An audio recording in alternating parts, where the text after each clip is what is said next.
talk show. This time around, tonight, I will be having as a guest an old friend of mine.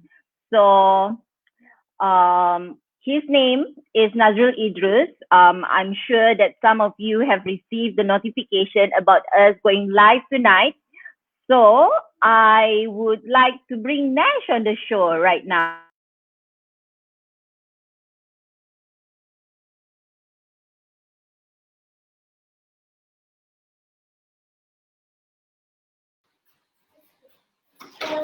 Hi, Nash. So you are live now. Yeah, hi. Yeah, I am. Thank you very much for having me tonight. Thank you very much, Nini Chong, old friend.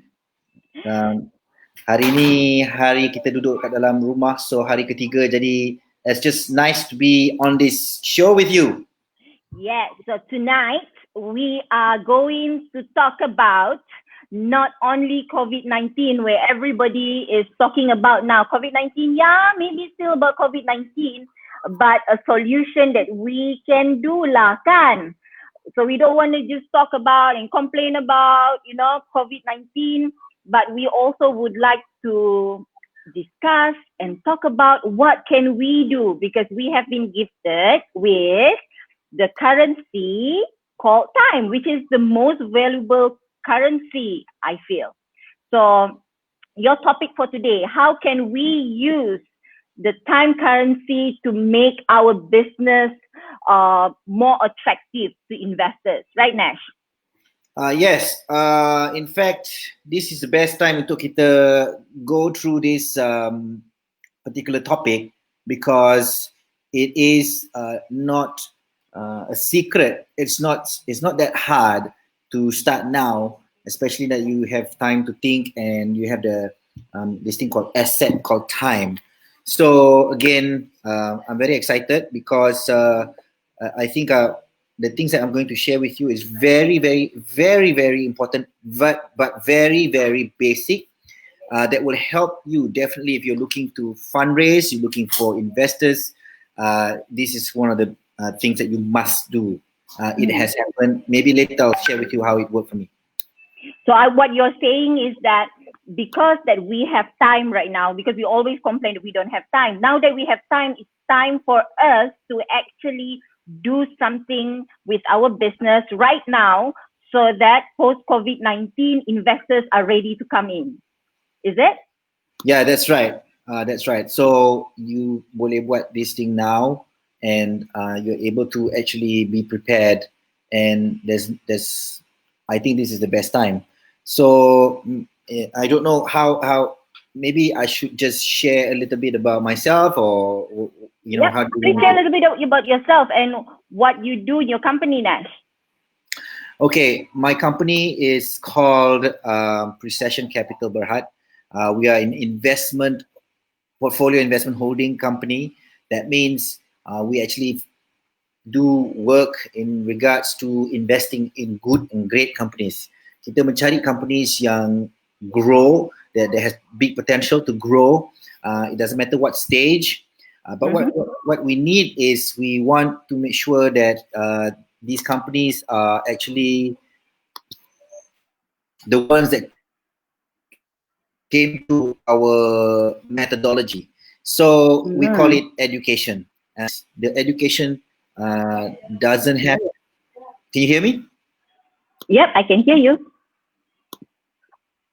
Okay, so the education means you get some methodology, you understand how this is done, and then we do work into incubating companies, and then after incubation we actually invest in the companies. So so that's what we do at Precession Capital Berhad. A little bit about myself, my background. Many years ago, I was in a firm called KPMG in Melbourne, Australia, and then for a couple of years, then I came back and worked and served in a Fortune 500 company. At that particular company, I was in the internal audit, and later on, I was in corporate finance. So in that particular company was when I actually found how companies, the big ones, the company yang besar-besar ni, the really smart ones, they actually don't use their internal cash when they want to expand. They, they have a lot of money, and I'm talking about a lot. Okay, so tapi it's funny because when we wanted to expand into the Middle East and to and to Africa, we actually use other people's money. We use the institutions' money. Means kita tak menggunakan duit kita sendiri. Why is that so? It's because we can match the cash flow of these the money that we're going to come in against our projects, and our treasury uses the money that we actually get from our business to spin and churn more revenue. See, I got this experience because we went to fundraise in many countries in Europe and also in UK and also in US to fundraise $1 billion, and that's fundraising activity. So and it was this is long time ago, right? And it's $1 billion, so that's a lot of money, right? Yeah, $1 billion was a lot of money in 2003, 2004. Okay, so there's a lot of money. But nowadays, companies may not go to the bond anymore. They basically companies right now in Silicon Valley, they actually fundraise. Hi. Hi. Look at what he's wearing. I love Daddy. Okay. I love Daddy. So we're working from home, kan? So all these are gonna be there, lah, guys. Say hi, Sazi. Say hi. Hi. This is live, right? Yeah. Sorry, this is the life of a parrot. This is what happens, okay? Yeah, and we can still work. Exactly. No excuses. Hey, can they hear me or not? They cannot hear me, is it? Okay. Are we connected? Let me check. I can hang on. Yeah, let me just. Can you say something nice? Hello. Yeah, can hear. Can hear. I just opened on live and we can hear you. Oh, okay. So I don't know. Sorry, guys, we're just checking the audio, but yeah, we are good actually, right? Ken, I just hear you.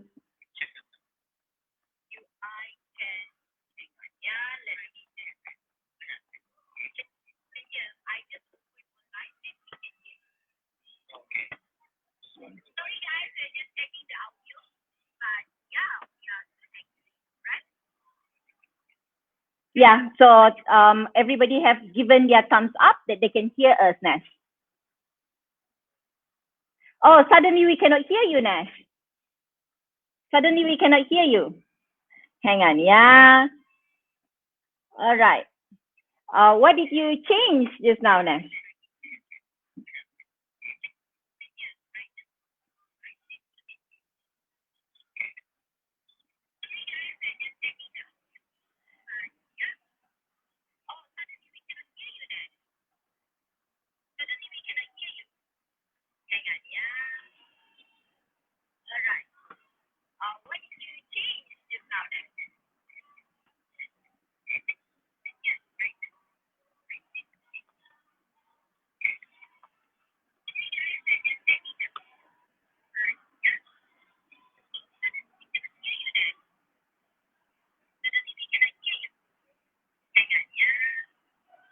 Okay, still cannot hear you, Nash. Okay.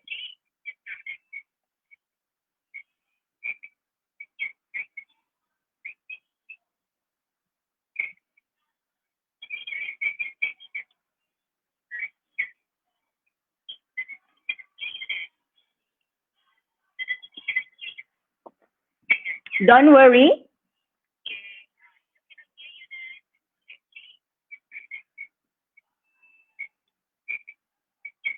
Okay, so you need to press the settings again.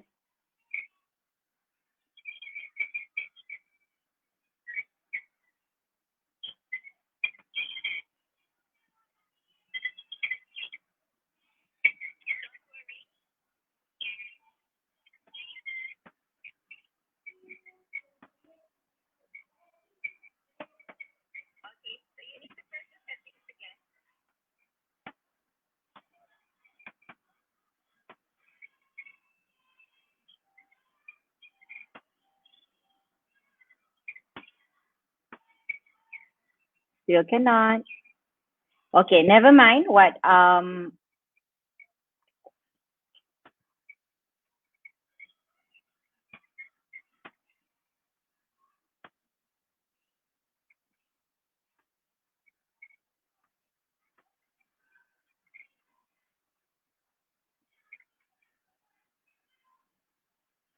on, yeah, guys.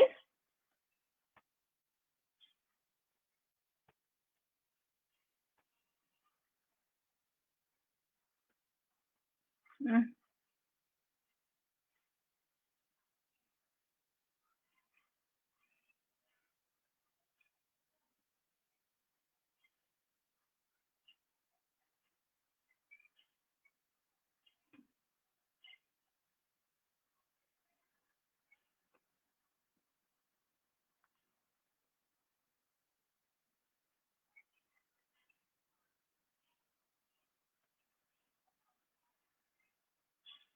You come out and come in again. Okay. And now press the exact I will check up which link to click. Balik, okay?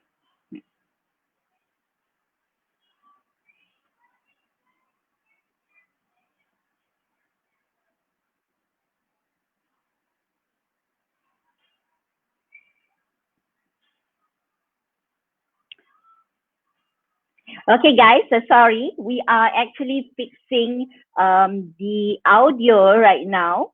So give Nash 5 minutes, I think, and it shall be fixed soon. All right.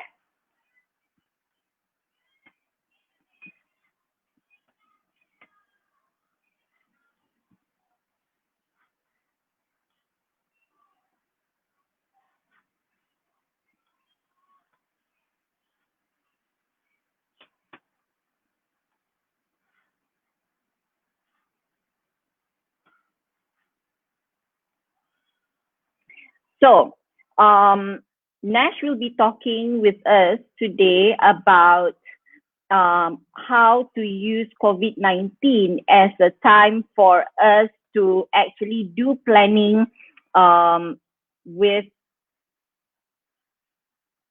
hang on, yeah, I'm actually helping Nash here.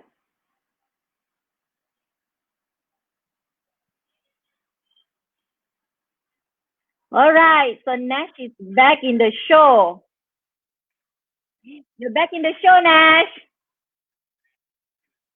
All right. Yay. Hey, wow. Phew. Okay. So that is okay. That is just a technical problem. Okay. Okay, so I guess we still have time for me to share a little bit. So anyway, so coming back from that story just now, maybe I can share that what happened was I came back and then I started to understand that mega corporations, big corporations actually fundraise when they want to expand their business. That's where I want to get at. All right. So there are three keys that you would like to share about tonight, right? Yeah. Okay. So in regards to companies yang nak want to raise funds, if you want to raise funds, maybe because you want to, first of all, you want to expand your business, you need to show a couple of things to your potential investors. So that's the point I have here tonight, and this is used everywhere. If you don't know, this is used everywhere. In Silicon Valley, especially, these are the things that you must explain, and this is what they look for. There are many things. I'm just gonna give you some of the things that is crucial, maybe for tonight purposes. Okay. All right. Great. Okay. So then let us put on the screen what is important key number one, right, Nash? Yeah. So the one of the things that is important for people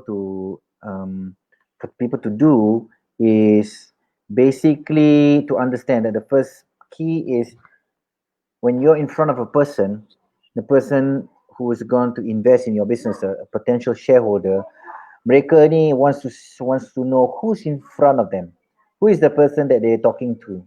So I'll give you an example. If this, I mean, standing in front of me right now is a man called Steve Jobs. Okay, so Steve Jobs got a brilliant idea. So obviously, it is an idea, but they want to know and assess who is this Steve Jobs, what is his ability, and what is his spirit, what's behind his idea and ideology, and where is his company, what's his leadership style like. So uh, it's been it's been proven time and time and time again that the first thing a shareholder or potential investor wants to look at is the person, the persona, the Mm-hmm. charisma of this person in front of them. If you go to Mm-hmm. Yeah. So if you go to any stage, if you go to you go to any stage trying to fundraise, right?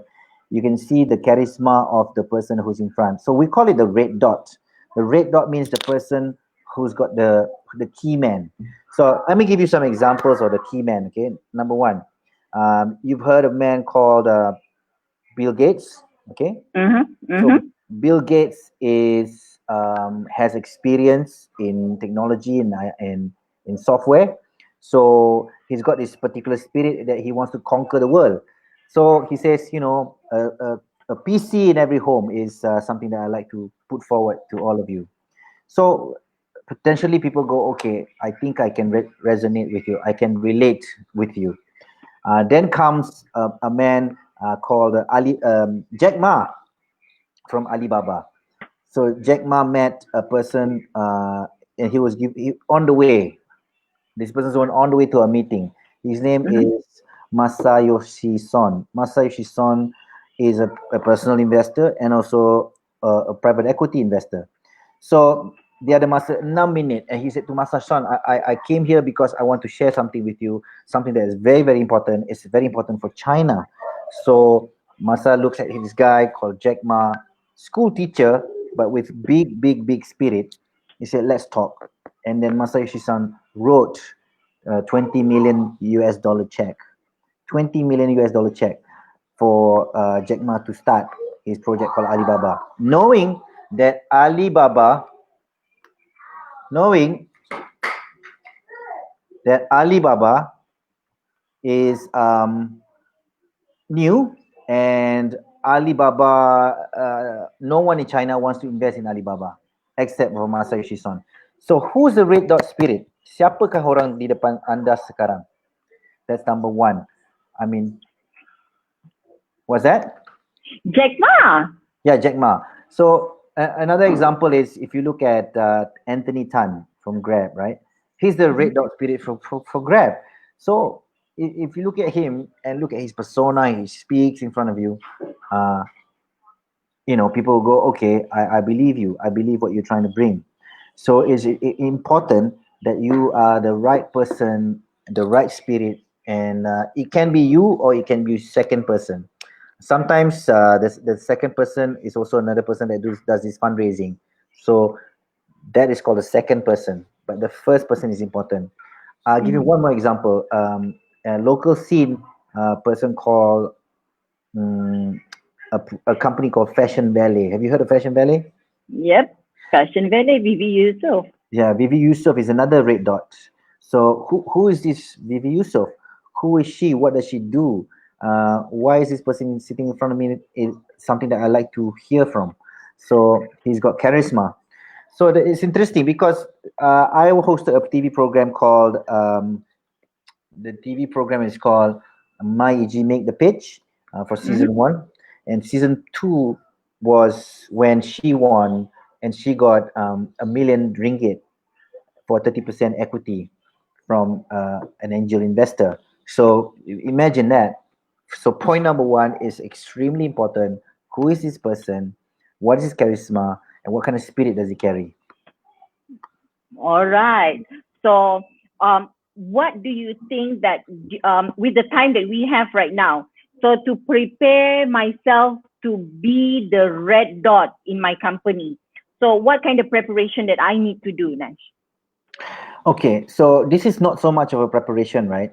But it's really to make sure that your charisma and your energy is up. So you got to be in line with your purpose. Meaning, bagi saya, you gotta be saying that, you know, this is the work that I do, this is the thing that I love to do, and I will die for this company. That's where the Mhm. spirit comes up. You see, that's uh, how much a person like Bill Gates, you know, I believe in what we do in Mhm. Microsoft. So it shows through you. It, Transfer of energy. That's what it is, right? yeah, it's full of energy, but it doesn't mean that you're, you know, it brings you to a stage where people want to talk to you. For Mhm. example, Masayoshi Son uh, saw Adam Newman from WeWork spoke on stage, okay, and he was attracted to Adam Newman's energy. Mhm. WeWork, when you know WeWork didn't fly off. I mean, it's dead because for some other reason. But WeWork was one of the companies that got funded all the time, and it started with Masayoshi Son loving the spirit and the energy of Adam Newman. He's got very good energy. Um, and another person who got good energy is Trevor Kalanick from Uber. Mhm. You know, he got him started. People wanting to invest because of his spirit, tapi in the end, he just he no longer becomes a CEO of Uber because of different things. But my point here tonight is to share with you that the first person in front of you that talks, that brings this company forward, must have that particular charisma. So you got to work on your charisma, ability to speak, ability to relate, and speak from your heart. What is true from your heart. Okay. So probably as well that we need to work on the branding part, because I know that right now, with what's happening, it's situational challenges, kan? So many people would just choose to, okay lah, I senyap sajalah kat rumah, I don't do anything, I just lepak kat rumah, or just avoid thinking about my business right now because it's just too stressful, right? Will you think that building my credibility or building my personal branding, and have um, more credible digital footprint will work and help as a business person to prepare me to be the red dot of my company? Yeah, I think this is the best time to do this. I think this is the best time to actually show to people who you are, what you speak about, and it's very wasteful. I think. I mean, I know it's only 3 days, tapi I think people should take these opportunity hari ini from now on to start writing and scribing and telling people what you do, because that builds your, as you say, your digital footprint, your persona, you know, and what do you want to tell people. So no right, no wrong, but if you keep quiet, um, it's just going to pass by. So this probably going to be for 2 weeks only, or it's Mm-hmm. going to be for a long time, right? We don't know. So I like to assume that it's going to be for a long time. So something has to happen right now. All right. So does that bring us to point number two, Nash? Yeah, so it brings us to point number two, which is also um, what you can communicate on your digital platform, right? Mm-hmm. So on your digital platform, um, you would like to share with people what is your aspiration, why you do what you do.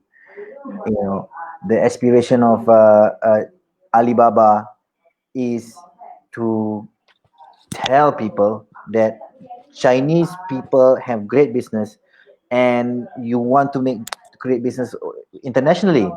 So that's what Jack Ma did. Jack Ma communicated his aspiration to everybody and say, look, Chinese business can go out there and also do as good as the Americans, if not better, kan?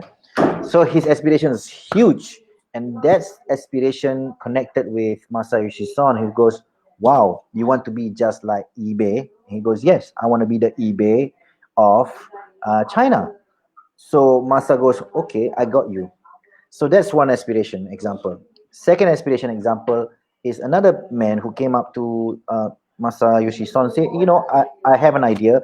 I want to turn taxis that are annoying here in my country and many countries to take a chance in using an app so that they can utilize and make money, right?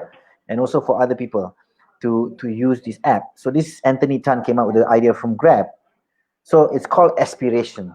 So you got to communicate this aspiration such that it touch, moves, and inspire people. It touch, moves, and inspire your potential investor. It must make that person go, wow, such a big thing. So example, I want to touch, move, inspire 1 billion people with my business. So they go, okay, now they investors can go, okay, 1 billion people. That's huge. That's a big aspiration. So I'll give you a very simple example, and it's real and it's done in 1985. Before 1985, he already communicated this clearly. Bill Gates says, I want to have a computer in every home. Microsoft will have a PC in every home. Bukannya bermakna that they're going to have a PC like a computer like this in every one home. It's not a hard PC because PC is expensive. What he's trying to say, communicate with his shareholders, is this. He said, every single computer will have a Microsoft operating software, OS. So every PC has Microsoft, you see? So when that happens, investors go, oh, wow, this is what your aspiration is. So you got to communicate this, and it cannot be small. You see, the problem when people want to fundraise is dia kata, okay, aku akan buat something and I'll give you this much returns. Return Alright. is later. Aspiration is first. Yeah. Okay, so does it mean that where you would like to bring the company, what's possible, is it? So what kind of possibility that you see with this company, and how am I going to make it happen? Or the mechanics nak pergi tu, cara-cara nak pergi tu pun tak perlu clear lagi. Just the vision je dulu. Yeah, because you start with an idea, kan? You start with a particular idea, and that idea has to be inspirational and aspirational. Okay, I do not know in exact terms how this is going to be done, but I will tell you right now, I have a big aspiration.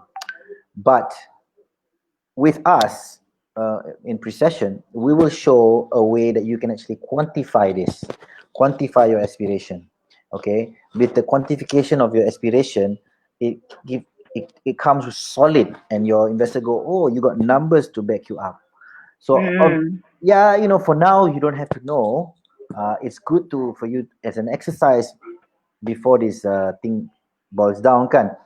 Boils over, is you should have an aspiration. You state your aspiration. In next stage, I think part number 3, I will tell you a part of it so that they understand. Yeah. All right. Okay. So I'm gonna show in stream. Okay. So I need to let one off, Nash. Yeah.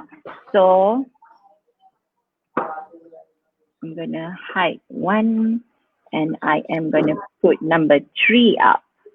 And okay. All right, Nash. So here is coming to your point number 3. Yeah.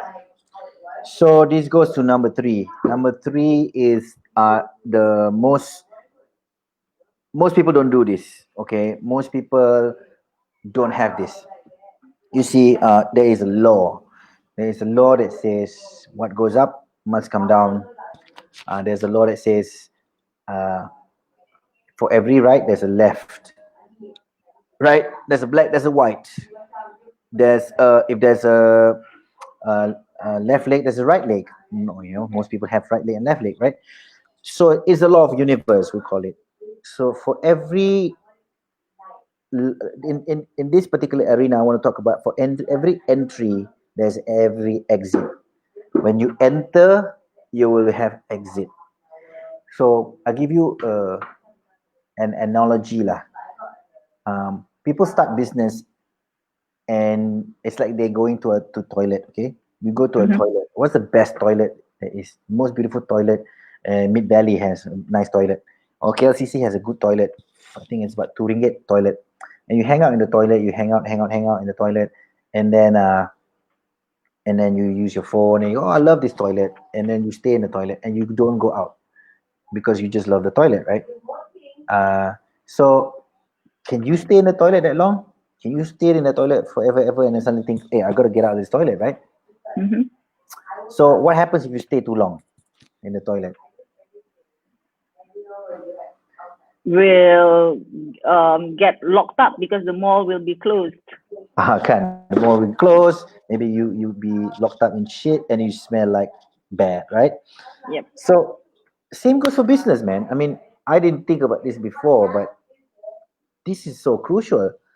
So there's only 3 ways for business to close. I mean, for business to end. There's a story about every business. Setiap business ada story dia.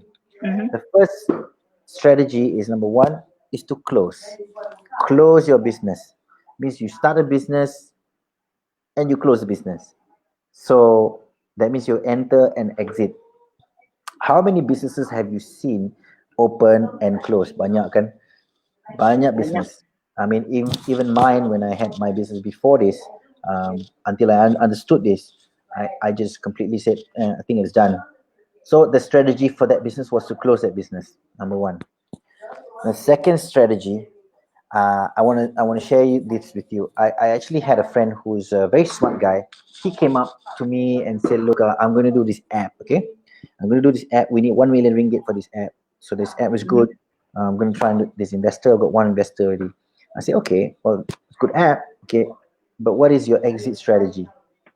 So he like, what? Okay, what is exit strategy? He doesn't know, okay? So here's the problem. A lot of people don't understand what is exit strategy.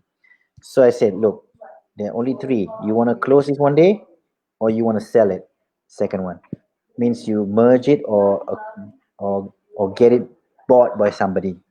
So people in the Silicon Valley talk about exit number 2 and 3. Number 2 is sell it. You want to sell your business or you want to merge your business with somebody else. So have you heard of Sapura and Kencana? Mm-hmm. Yep. Sapura and Kencana. It becomes Sapura Kencana, right? Ban Hin Lee Bank, Southern Bank merged together with CIMB Bank. They become CIMB Group. So those are called mergers. So again, as I say, you want to make sure that you know what is your strategy. That's called merge or acquire. There's a company in 2012. They started early 2000 called PayPal. Have you heard PayPal? I'm sure everybody heard PayPal. So PayPal wanted to use strategy number 3. Okay, so they started with 13 people.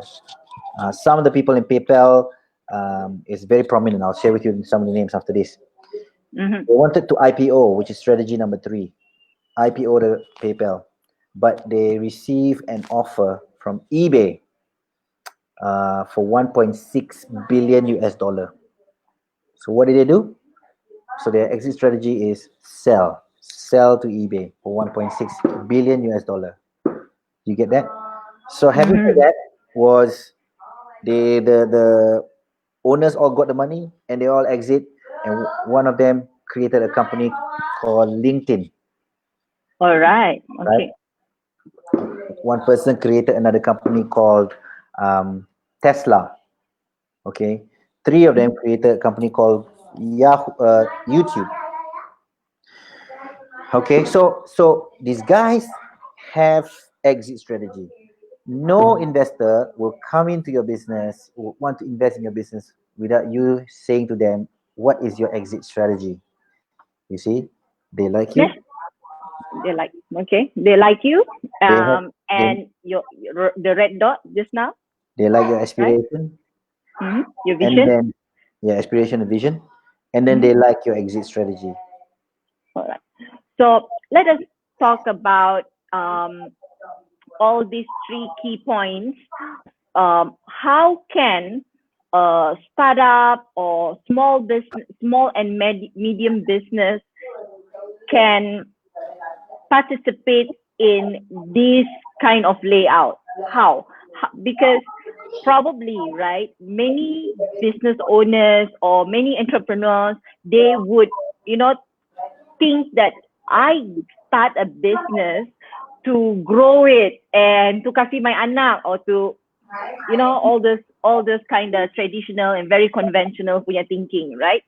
So what kind of tips, what kind of advice that you can give to these small businesses? Okay, so again, this you see, small business ni nak for what? What's the purpose of the small business? Okay, I'll give you an example lah. Let's say I want to start a franchise. Okay, my franchise is McDonald's. I go to McDonald's, so I have to pay a franchise fee. Do you know how much franchise fee? 1 million. 1 million. So for 1 million ringgit, I start franchise McDonald's. Okay, and how long? How long does a person want to run a McDonald's? Oh, dia nak hantar ke anak dia. Dia nak buka kat cucu dia. Is it? Do you think they'll do that? Do you think people will send my McDonald's to my kid, to my grandchild? So number one, if you start a franchise, you actually in somebody else's game. You're in McDonald's game. So McDonald's business model is not so much about the franchise. McDonald's business model is something hidden. Okay, so I will share with you in another time, but it's something hidden and something really big. So so we share with you these things with a lot of entrepreneurs, their business model. So you are caught in their business model, and you are actually the turtle that's helping McDonald's. So what happens to you is you pay franchise fee, you get royalty, pay royalty. Do you know how much McDonald's make or not? McDonald's store make 10 million. I have a McDonald's franchise. I make $10 million a year. Do you think You have a McDonald's as a franchisee or franchisor? The master franchise of maybe 1 to 2 million a month? No. On average, McDonald's franchisee makes 154,000 a year. A year. All right. Okay. So that's make- not much. Not much. So what are you doing? You're just starting another job. You're just getting gaji for another job. You're making 154,000. Okay, like in the US, it's 154,000 US dollar a year. Doesn't really matter, right? The RM pun sama juga. You're just starting a new job. You're just stuck. You're stuck in a franchise mode. Okay. So same goes kalau you buat traditional business. If you're starting up, let's say you're starting up a digital company. So where is this going to go? Do you think let's not go to digital lah. Let's go to a kedai batik. Okay. Kedai batik startkan oleh your datuk, and then your bapa continue. You ingat sekarang ni anak the third generation want to continue the kedai batik? They know how to use internet. They play games every time. They on the they're doing all these I don't know, e-sports and stuff like that. They won't continue the batik enterprise. So here's the problem for people who starting up is they have to start to think how long is this business going to continue? Is this going to be a legacy? You see, smart companies like Genting, when they start, they go, look, this is going to be legacy. I'll pass it down and I'll bring it to IPO. I list this company so my children can continue. Okay. H&M was started by Carl Erling. All right. He started. Grandpa started in early 1920s. Pass to the father, pass to the kid, pass to the auntie. Everybody has shares. So people have to start thinking, kalau you start a business, how could this business be sustainable and be continued and passed down generation to generation? So if you don't close or you don't sell, how do you pass it down generation to generation? So as an entrepreneur yang baru nak bermula, you got to start thinking about how far you're going to bring this business and how long. Do you have any example of a local business that who is doing all these three key points that you have just spoken about, or on its way of, exiting, or has this kind of layout right now? Okay, so this is interesting question because I learned this strategy from someone who made news. Okay, um, in 2015, we were struggling with GST and stuff like that, and business was going down. Suddenly, I heard news that my friend sold his business Mm-hmm. to another shareholder. Sold, and business is already a publicly listed company, and Mm-hmm. the shareholder said, "Here's what I'm going to do. I'm going to compete with you in Asia and start another company just like yours. Or do you want to ask your shareholders to sell the whole business to me?" And then he goes, "I'm offering you 500 million US dollar. Hmm. 500 million US dollar. So he went back to his shareholders and said, "Okay, someone's offering 500 million US dollar. Do you guys want to take this money and bail out?" So they will say, "Okay." So he took home, he owns 20% of the company. I called him up and I said, "Dude, you made news. What's going on?" He said, "Dude, I have 100 million US dollar in my pocket right now." I said, "I gotta Hmm. learn this from you. I gotta learn this from you." And his company is based in Mid Valley. It's called iProperty. iProperty. Yeah, iProperty. Yeah. I okay. If you, I don't know whether it's okay to speak about it here, but I hear, and I saw also on your social media that you spoke about Mr. DIY, right? Yeah, Mr. DIY. Hmm. Yeah. Are they doing this as well? Yeah, so Mr. DIY is also quite smart. You see, other companies, Speedmart 99, KK Mart, they all use internal cash. But Mr. DIY, an ordinary business, normal kedai tukul, jual baju, baju untuk pergi baju kuning ke jalan raya, jual tangga. They don't even own those things. They buy it from somewhere and put it in their store. But they have a vision, they have an inspiration. They want to open 1,000 stores one day. How? How do you open 1,000 stores? You have to have so much money. So okay, they start with their own money, but later on they realize they have to use other people's money, fund. They have to fundraise. So they showed us this idea, and private equity came up to them, and they worked together. The private equity offered a certain amount of money to them, and they say, "Okay, with this money, we're going to open more stores, but dengan satu syarat that we are going to go for an exit, and the exit is IPO." So it Mm. happens in Malaysia. Mr. DIY is one of the example. Mm-hmm. Yeah, that has happened. And sepatutnya dia akan IPO next year. I mean this year, but it's a bit slow. One other example is a company called um, Alexan. Pernah dengar Alexan? Alexan, yeah, the sports shop, right? Yeah, Alexan. Alexan is a traditional business. They don't want to get people involved. They want to keep the money because they have made so much money, Alexan. Um, but one day they decided, "Oh my God, I'm gonna grow old." And JD Sports is in Malaysia. What else is a sports brand? Decathlon. Decathlon starts to come in. What's happening? When these companies come in, Mm-hmm. Alisan is gonna die. So Yep. the only way to do this is to either sell Alisan or fight and move forward and grow. So they work with a private equity, another investor who invested Mm-hmm. a lot of money. I think about 65 million ringgit for 20% share to Alisan.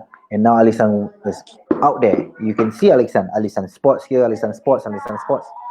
You see, so this is an example of how this is done in Malaysia.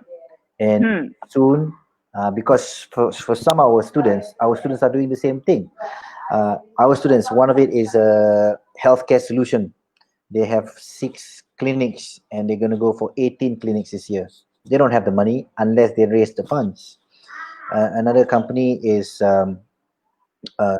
education, child education. 8 schools in Kuala Terengganu, right? They are now getting bigger and bigger by raising money to create more schools. English Alternative Islamic School.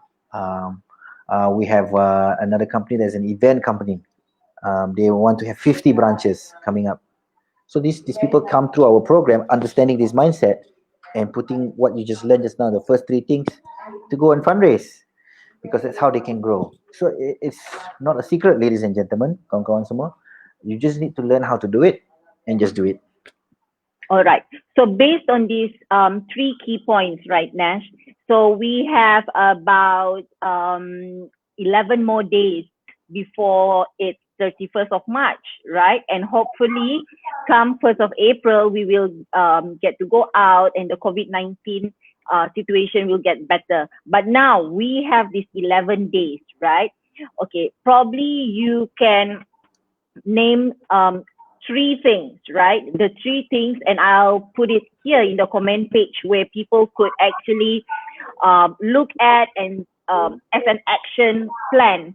And we are also going to talk about what do you have in store for our audience today. So first of all, the 3 things that our audience today could actually do within these 11 days. Okay, the first thing that you can do in 11 days is go through this content that I say again. Number 1, so set up who is this person who's going to be the driver of your team. I have met a lot of people already. They came through a lot of our one-on-one sessions, and some of them are very gung-ho, but they know that there's one person that is going to be the person who's going to be speaking for the team. So number 1 is get your spirit and energy up, get motivated, get pumped up to be the leader of your team, to build a big business, a business that's going to impact not just small groups, but impact humanity. Find a person within your team. If it's you, then think about how you can be this person that's going to be standing in front of people and have this impactful speech. So work on your personal branding. Number 2 is persona and confidence. So work on these 3. I think Nini can help you on creating this. Work on your personal branding. Yeah, work on your energy, right? And work on your I guess it's your motivation level. That what is it that your real purpose for the world? Why are you here on this planet? So that you know that you're the driver. You want people when you die one day, people know that you are the driver. You were the person with that particular spirit who believe in what you do. So work on these 3 things. Number 1. All right. So number 2, Nash. So number 2 is make sure you have this particular aspiration, that particular vision aspiration that actually touch, moves, inspires people. That people really get moved by you. I want to create a place where 1 million people can have more income through a taxi app. Is it something that you create, or is it something that you build, or is it something that you reflect on and get certain about it? How is it?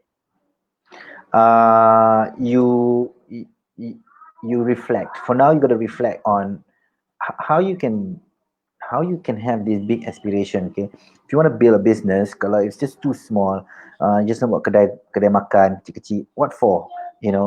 If you want to do a kedai makan, say I want to have 1,000 outlets, 1,000 outlets of my kedai makan.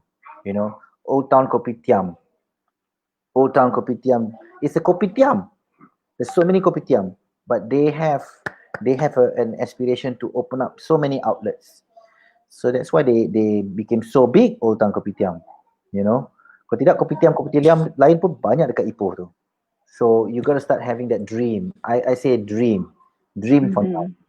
And just tell me your dream. Share it with me if you can. Okay, so and start building your aspiration, right? Yeah. All right, so that is number 2. And number 3, Nash. So number 3 is start telling people what with your business, where do you want to drive this business? Start telling people you want to create a business. The business has an ending to the business. All right. You must have that. If you don't tell people pun tak apa, just think for yourself. What are you going to do with this business one day? Are you going to sell the business or merge it with another big company, maybe with YTL ke some or Berjaya ke one day, or okay, you want to pass it down to your family member. All right, start thinking about that.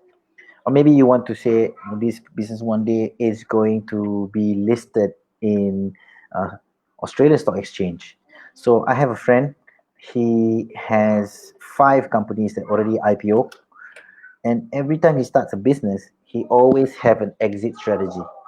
So if you don't have an exit strategy, no one's going to invest in your business, because investors only look for 2 things. Number 1, how do I make my money back? By the price, the price goes up, that's called capital gain. Number 2, do I get dividends from your investing in your business? If not, why should I invest? So investors have exit strategy. Venture capital has exit strategy. One venture capital will come in one round, go out the next round. Come in one round, go out the next round. So you got to think about that. All right. So Nash, I would like to inform our audience tonight that actually this is only 3 out of the 7 points that they need to learn about, right? And where can they learn it? And where can they learn this from?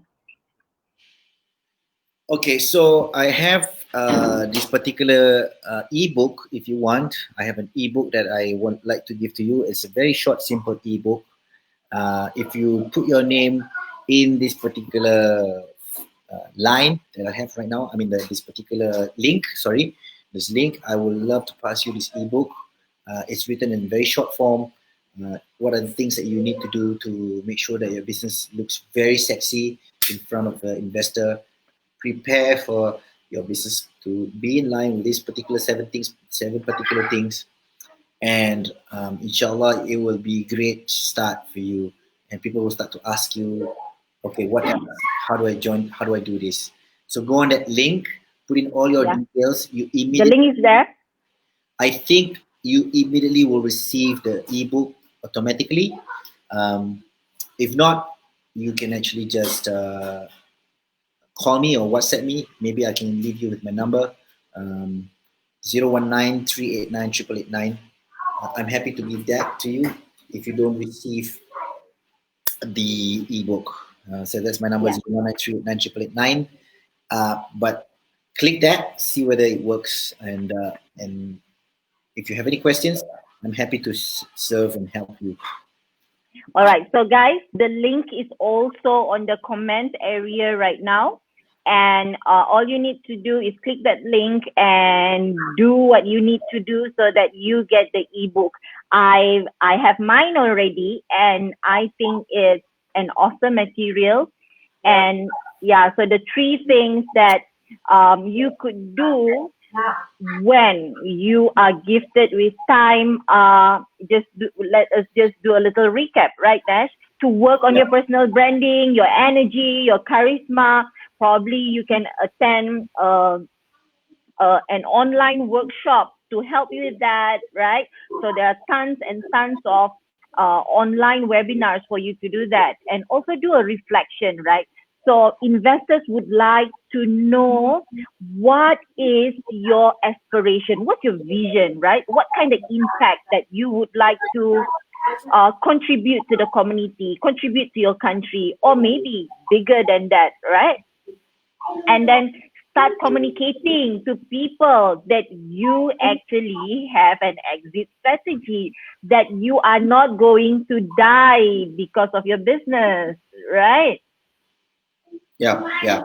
All right. Okay. So, any other things that you would like to add on, or any last tips for our audience and entrepreneurs out there? I just want to say this: if you want to start your business or you already started a business, I think don't waste your time.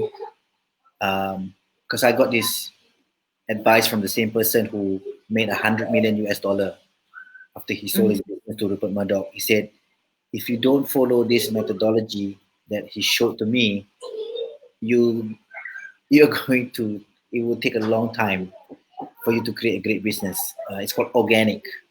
So I want to say this: any type of business can create an exponential growth type of business. Any type of business can exit. It doesn't matter if you are a kedai kopi, tengok macam mana kedai kopi nama Kopi Kenangan in Indonesia. Kedai kopi, geng. 2 tahun. Jay-Z, Serena Williams invested in this company because they have these 3 things that I just mentioned to you. Tak kisahlah, you don't have to be a technology company. Kedai kopi, kopiah, kedai kopiah that sells kedai kopiah sells. Working at home with the children, Ash, that's how it works. Kedai kopiah sells kopiah skin. It's an IPO company. There's a company called Old Chang Kee, jual curry puff. In Singapore, very famous. Everywhere. It's here also in Malaysia. So if you want to start business, start it right. Have this mentality. Otherwise, you're gonna be very, very tired. And 3 exit: you close, you sell or merge, or you IPO. You gotta make that choice. All right. I'm happy to answer any questions. I'm happy to relate, and we have time right now for the next 14 days. So happy to ask me any questions. Yeah, so guys, you have 11 more days before it is 1st of April, and hopefully we'll be out and have our business as usual, right? So at the moment, this is an opportunity for you to do something so that you will rise above and do and have a better business post COVID-19. Because if you're not doing anything now, then post COVID-19 you will not have anything, right? There's no result. So ask yourself this question, right? And I have been asking myself this question every day. What would you do today for you to rise above post COVID-19 and have a victory and have a booking and have a result, and you can bring your business where you want it to be? All right. So Nash, thank you again very much for joining us today, right? And awesome sharing. And we have some comment here that it says, I like how Nash explains about investment, venture capital, etc. And Azriati Valerie is all the way from Sabah, right, Val? All right. So thank you again. And guys, do follow our Facebook page. It is Ministry of Marketing.Asia. We will be having this talk show every night, and every Thursday night we will be hosting international speakers. So we will be having coming up, okay, from Pakistan, and the week after that will be from Cape Town, South Africa. All right, so stay tuned. All you need to do is like and follow our Facebook page, Ministry of Marketing.Asia. All right, Nash. See you again soon. Bye. Bye-bye.